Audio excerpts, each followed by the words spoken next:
4 years ago, Ubisoft embarked on a new adventure with the announcement of the first Discovery Tour. And now the team has taken the biggest leap in this great experiment yet.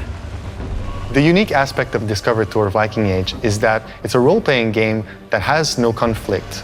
It's really meant for you to immerse yourself, to have fun, and at the same time to learn about the era from the perspective of the Vikings, but also from the perspective of the Anglo-Saxons.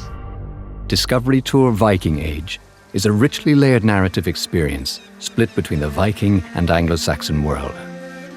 In it, you'll step into the role of 4 main characters: Thorstein, a Viking merchant, and his wife Gunhilda, a sailmaker; brother Elrich, a Saxon monk; and Alfred the Great, king of the Anglo-Saxons. One of the quite exciting and interesting developments, I think, in the last 10-15 years is how we understand who the Vikings were and what happened when they interacted with people in the places they came to. Explaining a time period is very interesting if you're seeing it from all perspectives. And we think that showing it from a Nordic saga and an Anglo-Saxon chronicle, it helps to better understand the richness and complexity of a time period also. And what's really fabulous about this game is that it brings them all together, and we can get a sense of a very vibrant society, and a society that was by no means cut off from the wider world at all. It's one of these sort of stereotypes about the Middle Ages. So people really did have a sense of the world beyond themselves. For the first time in the franchise, the experience is driven by an engaging narrative throughline, structured around 8 quests, full of familiar faces, meaningful choices, surprises, and opportunities to learn about both Viking and Anglo-Saxon life. The initial Discovery Tour had a lot of experiences where the player got to sort of see history and be within that history. Now, they're doing this learning by doing. And there, not only are you in the world, but you actually have agency. We're not just learning about an ancient Viking ship. We're building the ship ourselves. When I teach about a notion, some concept, they have like a visual. So it captivates my students, and afterwards I remember, I've seen it in the game.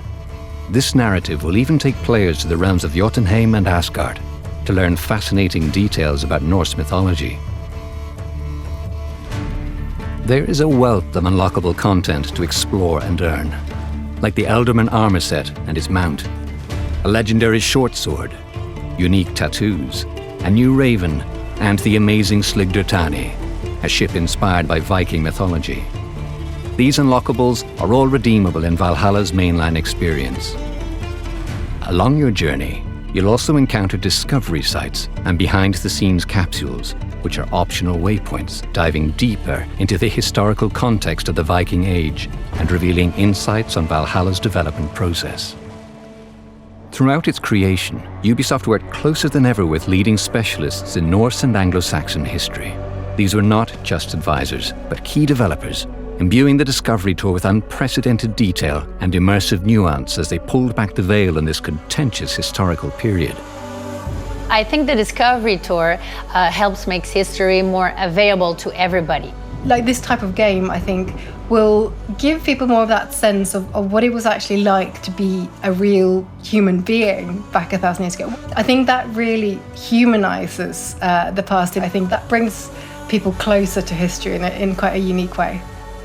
By putting people and their stories at its center, Ubisoft has amplified its impact and immersion, offering players a new way to discover and learn about history. Discovery Tour series sets a high watermark for educational games that very few else can meet. I think the most surprising aspect of this Discovery Tour is that players will have fun engaging with the quests, and they'll never realize that they're actually learning.